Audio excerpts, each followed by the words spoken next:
अद्भुत रूप में एक महात्मा बड़े बड़े मस्ती से जंगल में पड़े पड़े आराम कर रहे थे, मस्त अपनी मस्ती में बैठे थे।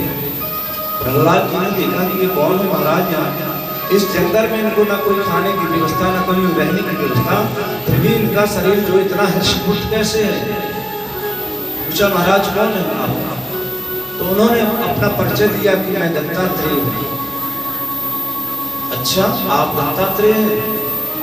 दत्तात्रेय से प्रहलाद जी कहते महाराज इस जंगल में ना कुछ खाने पीने की व्यवस्था, क्योंकि आप इतना हर्षपूर्ण कैसे रह रहे हैं, कहाँ से मिलता है?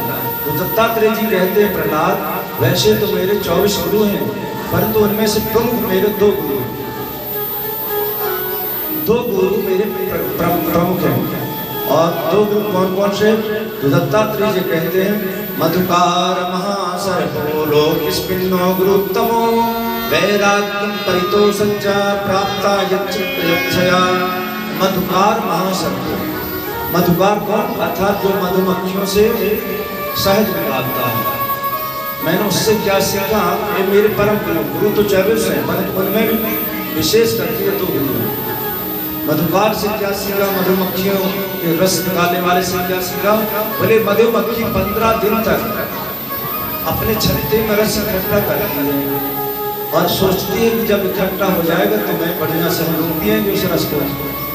जब इस प्रकार से 15 दिन रस इकट्ठा करती है तो मधुमक्खियों से रस निकालने वाले जो होते हैं ना, जाकर के आग लगा देते हैं और मधुमक्खियों को मार देते हैं, उड़ जाती हैं, मर जाती हैं। और मधुकार सारा का सारा जल उसमें जो रस है निचोड़ लेता है, ले लेता है बात में अपने बर्तन में।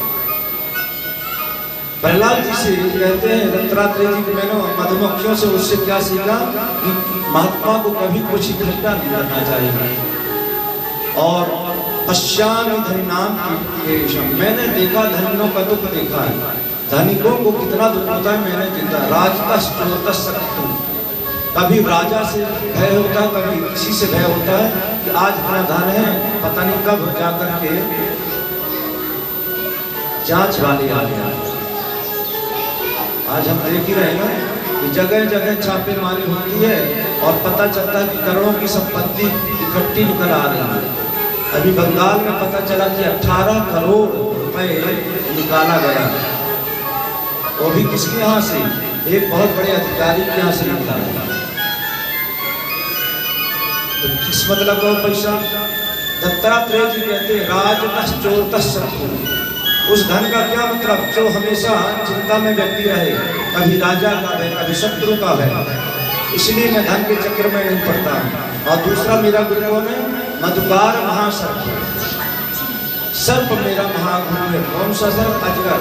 बोले अजगर करे न चाकरी पंछी करे न काम, दास मधुका कह गए सबके दाता राम।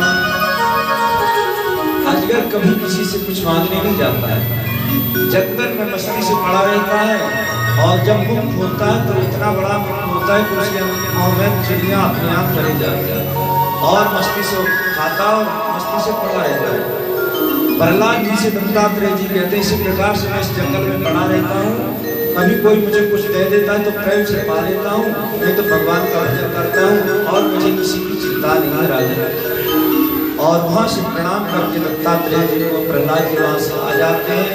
इसके बाद 4 प्रकार के जो आश्रम है, गृहस्थ आश्रम, सबसे पहले ब्रह्मचर्याश्रम गृहस्थाश्रम, उसके बाद वानप्रस्थ, उसके बाद संन्यास आश्रम, इसकी कथा सुनाते हैं।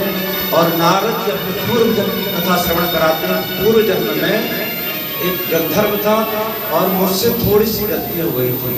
एक बार की बात है कि नारद जी भ्रमण करते हुए चले गए देवताओं की सभा में, और उस सभा में गए तो बड़े सुंदर सुंदर रागों का गान हो रहा था। और नारद जी उस सभा में जाकर के, समय दूसरा था और नारद जी ने उस सभा में जाकर के उस समय का राग ना गा करके दूसरा राग गा दिया। उस समय में जो राग दिया तो बड़ी गुस्सा हो गया, क्रोध में आ गया और उन्होंने उसको श्राप दे दिया कि तुम पृथ्वी में चले जाओ।